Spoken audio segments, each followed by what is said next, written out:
কথা বলার পরে আল্লাহর নবী আরো বললেন, আলা লিকুল্লি মালিকিন হিমা ওয়া হিমাল্লাহি মাহারিমুহু।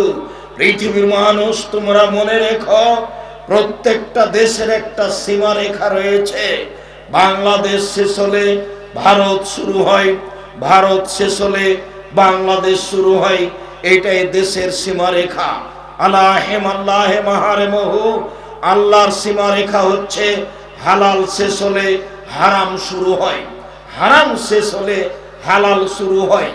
যখনই আপনার উপার্জন হালাল শেষ হবে তখনই হারাম শুরু হবে, যখনই আপনার উপার্জন হারাম শেষ হবে তখনই হালাল শুরু হবে। এই কথা বলার পরে তিনি আরো বললেন, পৃথিবীর মানুষ শুনে রেখো, সাবধান, আলা লিকুল্লে আলা ফিকুল্লে আও ফিকুল্লে জাসাদিন মুজগা। প্রত্যেকটা মানুষের শরীরে একটা অংশ টুকরা রয়েছে। ইজা সালাহাত সালাহুল জাসাদু কুল্লুহু ওয়া ইজা ফাসাদাত ফাসাদাল জাসাদু কুল্লুহু আলা ওয়াহিয়াল কলব। মনে রেখো, সেটাই হচ্ছে অন্তর। যার অন্তর ভালো তার সবই ভালো। শরীরে একটা অংশ রয়েছে, সেটাই হচ্ছে অন্তর, সেটাই হচ্ছে দিল। যার অন্তর খারাপ তার সবই খারাপ, যার অন্তর ভালো তার সবই ভালো। এই কথা বলে আপনাকে আর একটা কথা বলে রাখি। আল্লাহর নবী একদা কোনি এক বক্তব্যে বললেন, পৃথিবীর মানুষ শুনে রেখো, আত্তাকওয়া হাহুনা, আত্তাকওয়া হাহুনা, আত্তাকওয়া হাহুনা। পরহেজগারিতা এখানে, পরহেজগারিতা এখানে, পরহেজগারিতা এখানে। এই কথা বলে তিনি হাত দিয়ে তার বুকের দিকে, অন্তরের দিকে, কলিজার দিকে ইশারা করে বললেন, মনে রেখো, যার ভিতরে তাকওয়া আছে সেই ভালো, যার অন্তর ভালো সেই ভালো, যার অন্তর খারাপ সেই খারাপ। এ কথাই চূড়ান্ত হাদিস, বুখারী মুসলিম। সম্মানিত দিনী ভাই বোন, অত্র বিবরণে বোঝা যায় যার অন্তর ভালো সেই হালাল রুজি উপার্জন করতে পারে, যার অন্তর খারাপ সেই বিবেচনাবিহীন হারাম রুজি উপার্জন করতে পারে, হারাম চাকরি করতে পারে, হারাম ব্যবসা করতে পারে, অবৈধ জমি জায়গা চাষ করতে পারে। আবু হুরায়রা রাদিয়াল্লাহু তাআলা আনহু বলেন, রাসূল সাল্লাল্লাহু আলাইহি সাল্লাম বলেছেন, ইয়াতি আলান নাস জামানুন লা ইয়ালিন নাস মা খাজা মিনহু আমিনাল হালাল আমিনাল হারাম। এমন একটা সময় মানুষের উপরে চলে আসবে, মানুষ পয়সা উপার্জন করবে কিন্তু বিবেচনা করবে না সেটা হালাল না হারাম। মানুষ কত কি করে আজ পয়সা উপার্জন করছে, সে বিবেচনা করে না এটা হালাল কি হারাম। চাকরি করছে, বিবেচনা করে না এটা হালাল কি হারাম। ব্যবসা করছে, বিবেচনা করে না এটা হালাল কি হারাম।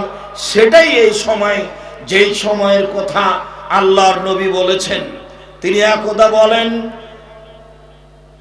লাকসাল ফাকরা আলা উম্মতি, আমার উম্মত দরিদ্র হয়ে যাবে এই ভয় আমি করি না। আমার উম্মত অর্থ সম্পদে নিঃস্ব হয়ে যাবে এই ভয় আমি করি না। আমার ভয়, আমার উম্মত এতানাফাসুনা, এই পৃথিবী উপার্জনে তারা এমন ভাবে লেগে যাবে অতীতের মানুষ যেমন লেগে গেছিল। তুলসাতা আলাইকুমুদ দুনিয়া কামা বসাতাত মান কানা কাবলাকুম। সঙ্গী সাথী শুনে রেখো, তোমাদের সামনে পৃথিবী উপার্জনের পথ খুলে ধরা হবে। তোমরা দেখতে পাবে শুধু টাকা আর টাকা, উপার্জনের পথ আর পথ, অসংখ্য পয়সার পথ পন্থা। এই সময় যখন চলে আসবে, এমনই যখন তোমরা উপার্জনের পথ ঘাট দেখবে, তখন তোমরা উপার্জনের প্রতিযোগিতায় নেমে যাবে। তোমাদেরকে পৃথিবী ধ্বংস করে দিবে। যেমন ভাবে পূর্বের মানুষ এইভাবে উপার্জনে লেগে গেছিল, তাদেরকেও ধ্বংস করে দিয়েছে, এটাই আমার আশঙ্কা। সম্মানিত দিনী ভাই বোন, অত্র বুখারী মুসলিমের হাদিসও এটাই প্রমাণ করে যে মানুষ নির্দ্বিধায় উপার্জনের পিছনে লেগে যাবে, বিবেচনা করবে না হালাল না হারাম। সেটাই এই সময় যা আপনারা দেখে স্পষ্ট বুঝতে পারছেন সময়ের গতিবিধি। সম্মানিত দিনী ভাই বোন, জাবের রাদিয়াল্লাহু তাআলা আনহু বলেন, রাসূল সাল্লাল্লাহু আলাইহি সাল্লাম বলেছেন, লা ইয়াদখুলুল জান্নাতা লাহমুন নাবাতা মিন সুহতিন। ওই মানুষ, ওই শরীর জান্নাতে প্রবেশ করবে না যেই মানুষ, যেই শরীর অবৈধভাবে বড় হয়েছে। কুল্লু লাহমিন নাবাতা মিনাস সুহতে কানাতিন নার আওলা বিহি। যেই শরীর, যে ব্যক্তি অবৈধভাবে লালিত পালিত হয়েছে তার জন্য জাহান্নামই যথেষ্ট। আপনি উপার্জন করে জাহান্নামে যাবেন, ছেলে মেয়েকে অবৈধ উপার্জন খাওয়িয়ে তাদেরকে জাহান্নামে পাঠালেন, তাহলে আপনি এমন কি বিবেচনার মানুষ?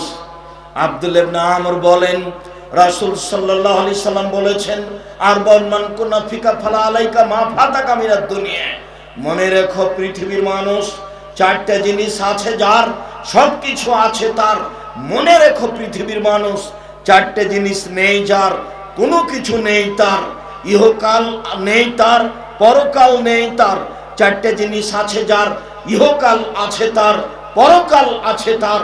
চারটে জিনিস নেই যার, ইহকাল নেই তার, পরকাল নেই তার। এক, হিফজু আমানাতিন, আমানতের রক্ষা। দুই, সিদকু হাদিসিন, সত্য কথা। তিন, হুসনু খালিকাতিন, ভালো আচরণ। চার, ইফাতুন ফি তুআমাতিন, বৈধ রুজি। বৈধ রুজি নেই যার, ইহকাল নেই তার। বৈধ রুজি নেই যার, পরকাল নেই তার। বৈধ রুজি আছে যার, ইহকাল আছে তার। বৈধ রুজি আছে যার, পরকাল আছে তার।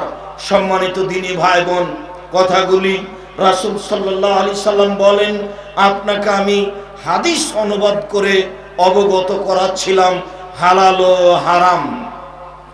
উমামা বাহিলি রাদিয়াল্লাহু তাআলা আনহু বলেন, অন্য বর্ণনা আবু সাঈদ খুদরি রাদিয়াল্লাহু তাআলা আনহু বলেন, রাসূল সাল্লাল্লাহু আলাইহি সাল্লাম বলেছেন, লা ইয়াদখুলুল জান্নাতা লাবাদু, লা ইয়াদখুলুল জান্নাতা জাসাদুন গদিয়া বিল হারাম। ওই শরীর, ওই ব্যক্তি জান্নাতে যাবে না যেই শরীর হারাম উপায়ে বর্ধিত হয়েছে, বড় হয়েছে। যাদের লালন পালন হারাম উপায়ে হয়ে থাকে তারা জান্নাতে যাবে না। এই কথা মুহাম্মদ সাল্লাল্লাহু আলাইহি সাল্লাম বলেন।